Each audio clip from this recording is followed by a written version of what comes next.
Hello my friends and welcome back to the rabbit hole. Today's video is going to be all about the brand new Kosas Revealer Foundation. I am going to be using the shade Light and Neutral Olive 160 and we are going to do something quite different in today's video. We are actually going to apply enough of this to give a sun protection factor of 25 as is advertised on the packaging. And of course I am wearing some products already that I have been testing out for a while, so I'll also throw some little Sephora haul speed reviews of makeup products into today's video. As is always the case, you can check the timestamps in the description box below to jump to anything that interests you and skip whatever doesn't. Since I'm likely alluding to the Kosas Foundation as the center of this video, I think it's only fair to start out this video with this and then we'll just work our way backwards. So let me go ahead and give you a quick little summary of this product. It's been all over YouTube, so I don't think we need to spend too much time on the basics. You probably already know it's $42, it's 1 ounce, it's SPF 25, it contains skincare ingredients. Neither I nor most people seem to get too excited about skincare ingredients in foundation, but again, what does set this particular product apart is that it kind of is more than just a makeup product, given that it does contain an SPF of 25. However, that is only relevant if you apply enough product, which we of course are going to do. So we'll see. I've seen some great reviews of this from people who have pumped a tiny amount onto their skin. I'm going to pump a lot onto my skin and hope for the best. Now I am really happy that there's an olive shade, as another similar product to this was the Tower 28 and that became an instant favorite. It's in my Best of Beauty 2021. I absolutely love that sunscreen foundation. But it's not a perfect match, so maybe this will be a perfect match for my skin. I did intentionally wear this shirt today so you can actually see my skin tone. My face always has a little bit more redness in it because I have acne. If you were to zoom in really up close to one of my pimples, it is possible that you could look at my skin and say, you know what is the perfect foundation match for you? Ruby Woo. Nope, we are matching to my neck and chest area, thank you kindly. That's enough talking. Y'all are here for the application, so let's do that. Now, as any skincare enthusiast will tell you, the proper way to apply sunscreen is at least 2 full finger lengths. Sometimes I see people kind of do, wait, let me show you. This type of an application, it's more like this, okay? Oh, it's runny. It's runny. That's making it difficult already to apply this. Okay, all right. Okay, all right. I feel like most people who are heavily into skincare are going to dismiss this more foundation immediately on the premise that it's an SPF of 25, but it is worth reiterating that an SPF of 25 actually provides protection against 96% of UV rays when applied in the correct amount. But yeah, SPF 100 products exist. There's a couple of reasons why we don't typically use them. One being that they're not usually cosmetically elegant, and the other being that in studies that were conducted on whether people were consistently using their sunscreens, we found that people overly relied on an SPF of 100 to a point where they were actually kind of undoing the benefits, meaning people would put an SPF 100 on and go to the beach and think that they were good all day long and then leave with a burn because you do have to reapply sunscreen. It is a far better idea for you to wear an SPF of 25 and reapply it every 2 hours than it is for you to put an SPF of 100 on once in the morning and then go to a festival all day long. So I'm going to buff this into my skin with a brush and not a sponge because a sponge would absorb some of the SPF. I feel like I need to spread it more out to the perimeter of my face. I have a little bit too much in the center. SPF 50 seems to be a really popular level in the skincare circles, but I would absolutely say an SPF of 30 isn't necessarily a bad choice, especially for a mineral sunscreen. Have I even mentioned yet that this is a mineral sunscreen? Goodness, Alice, this is a mineral sunscreen. It is 7.5% zinc oxide. That's SPF 30 is a very common level for mineral sunscreens because they can leave a white cast, and so it's often mitigated just by using a little bit less. You know, again, you're getting 97% protection from UV rays with an SPF of 30. The problem ends up coming in that some amount of people do still in 2022 tend to under-apply their sunscreen, and when you apply half the amount of recommended sunscreen, you don't get half of the number on the label. Instead, you actually get the square root. So if you take an SPF of 50 and you apply just one finger's coverage, you're actually getting closer to an SPF of 7 in terms of sun protection. And that's really the reason why I keep buying this type of product, this foundation and sunscreen all in one, because I think that if they're done properly, as Tower 28 did it, and maybe as Kosas did it too, then they actually can be a good alternative. Just, make sure that you are applying that full 2 fingers length of product. If you are a fellow olive like I am, I will go ahead and include some swatches at this point on the screen compared to my other favorite foundations. The Rare Beauty has actually been Rare Beauty's 170W has been the best match I've ever found in my life, but I don't actually like the foundation. I just keep it as a color reference. I gotta get hung up on this shade for just a moment. Did this oxidize? Let me do a fresh swatch. Is it oxidizing or is it just kind of orange? I do feel like it's changed color since I applied it. Let me try to fix things a little bit with a new product that I also purchased. I bought from LYS the Triple Fix Full Coverage Brightening Concealer in the shade LN3. I've been wearing this one all week. I actually really like it. I like the LYS brand quite a bit. I think they're a fantastic brand. They have incredible price points and actually beautiful products, both in terms of appearance and in how they sit on your skin. They're really nice products. This is no exception. It's beautiful. It does have a con though. It's kind of hard to close the packaging.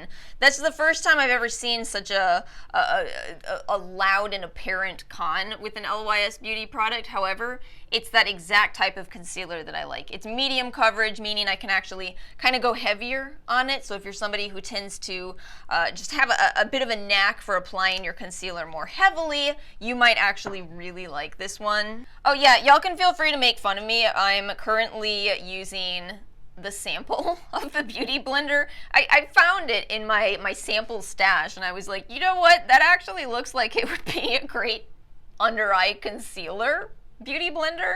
Let's apply some other makeup products. I'm so excited about this one. I bought the Patrick Ta blush in the shade She's Vibrant. This is one of the new releases. Oh my goodness, I'm so excited about this. This color, so let me tell you honestly, Mr. Patrick Ta confuses me. He says to apply the powder and then finish with the cream. What?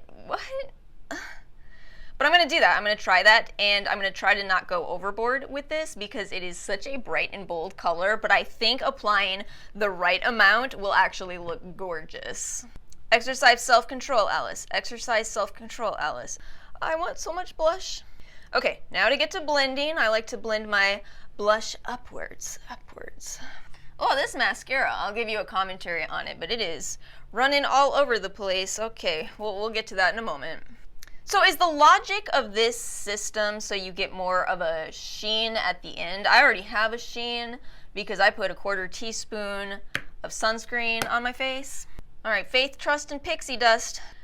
Blend these together. You know what? That actually is really pretty though. Let's skip highlighter and bronzer. What's the point? I mean, that's such a beautiful and bold blush, and I did a bit of draping with it. I feel like I don't need anything else. It is so pretty. I do need to clean up this mascara though, so I'm gonna do that and tell you about that next.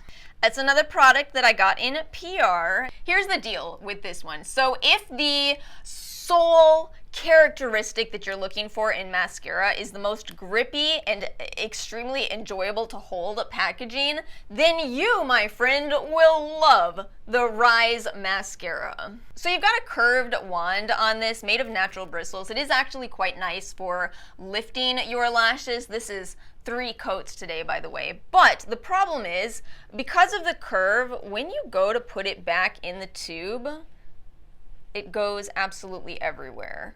I don't know what it is with Milk's mascaras, but I feel like they run a lot, and this isn't an exception. So even though it has potential to it. It's not an instant favorite for me. It's just too much smudging and running. It's less bold, by the way, than the Kush mascara, but better at separating and lengthening your lashes and a little bit of a lift. I didn't curl my lashes, I just used this to lift them. Flaking is kind of a deal breaker though. You know, you don't want to be cleaning up mascara all day long. So yeah, that's where I stand with it.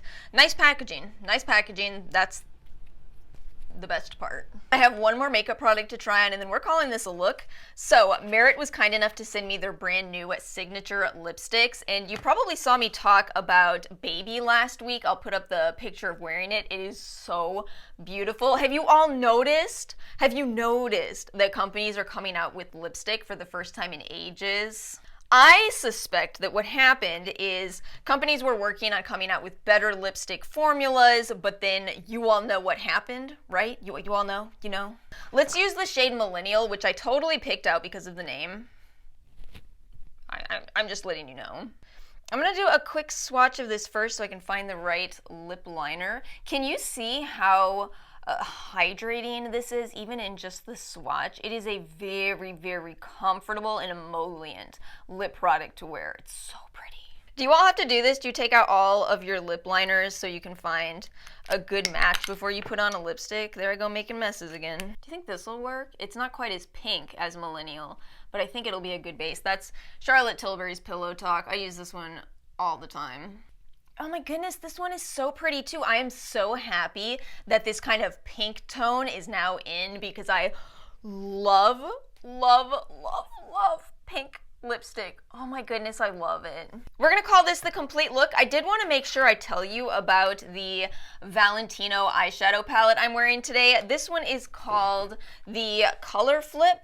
I'm gonna give you all an honest review of this. I do actually like it, but I think that probably, let's throw out a random statistic. Probably 95% of you watching this do not need to buy this, but for those 5% of you who are interested, let's be honest, when you buy a luxury eyeshadow palette, you are buying it for the name. The thing that's so interesting to me is that in the past, when I've bought luxury palettes, you know, from brands like Dior, I've been so disappointed in them because they're not very pigmented.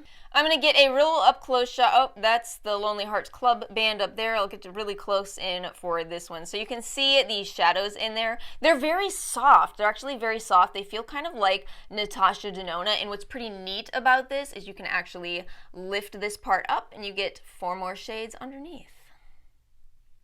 And because they are so soft, they actually are really, really beautiful shadows. But the reality is, if you are somebody who doesn't have a lot of eyeshadow in your collection, this is not your best bet. It's not your best bet. The reason I would say to purchase this is if you want to splurge, if you want a Valentino eyeshadow palette in your collection, and maybe if you're like me and you have a lot of eyeshadow already, but you don't have as much that is, you know, luxe. That's why I wanted to buy this. I was thinking, you know, I have way too many eyeshadow palettes to ever finish, but I don't have something that's quite this luxurious. And it's a perfect addition for me for that reason. You know, again, I think if you've got a birthday coming up, if you got a job promotion, something like this is perfect. But do you need it for its better eyeshadow performance? No, it's not better objectively than Natasha Denona or Pat McGrath.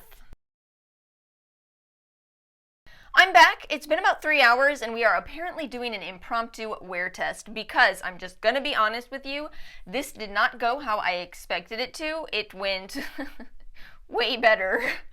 I thought the point of this video was going to be you can't just, you know, buy an SPF 25 foundation and be protected from the sun. You would have to actually apply it in a very heavy layer that often looks very cakey. The thing is,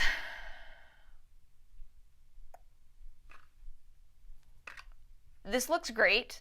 It actually looks, it looks great. The color is slightly off on me and I am actually really struggling at figuring out why. I think it might be too deep for my skin. I might actually have too fair of a skin tone. It's funny though because it did initially look kind of orange yellow, something like that, but it has calmed down to a shade that I think I could pull off. I think I could pull this off. I might mix in maybe a lighter mixer going forward. My voice just broke and betrayed me. A lighter mixer, a white mixer, just to maybe see if we can make this work. But I don't know. I mean, it's actually really good. You were going to be a lesson to the people, and instead you're coming through saying, oh, I'm this fantastic, wonderful foundation. Fine, Kosas, fine, I see how it is. One more thing that's really important to me in clean products is how long they last. This one says 12 months. I hope that it doesn't have any problems because it's a pump system. Y'all, this is a really good foundation. Or sunscreen, apparently. I'm taken aback. I really am. Please, once again, remember that if you are wearing this as a sunscreen, you must reapply it. You must reapply it through the day. Maybe you could put a different sunscreen on over it, something like that, but if you're going to be in the sun all day, you can't just apply this once in the morning. If you are in an office all day, just see Lab Muffin's videos on indoor sunscreen. She covers it better than I could ever possibly hope to. She does a great job on those, definitely. Check those out if you're more of an office employee type of situation. But overall, well done, Kosas. Well done. All right, my friends, I think that ends today's video. Let me know your thoughts in the comments section below. Have you tried this? Are you interested in trying this? If you found today's video helpful, make sure to like and subscribe, and I will see you all next time.